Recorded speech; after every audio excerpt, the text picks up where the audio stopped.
You ask Tiger to solve. This deals with linear equations with one unknown. The final result is x equals 3/7. Let's solve it step by step. Group all constants on the right side of the equation. Subtract 1 from both sides. Simplify the arithmetic.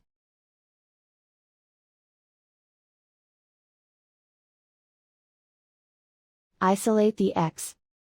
Divide both sides by 35. Simplify the fraction. Find the greatest common factor of the numerator and denominator.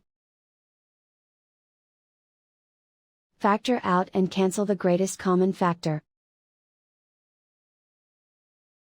And so the final result is x equals 3/7.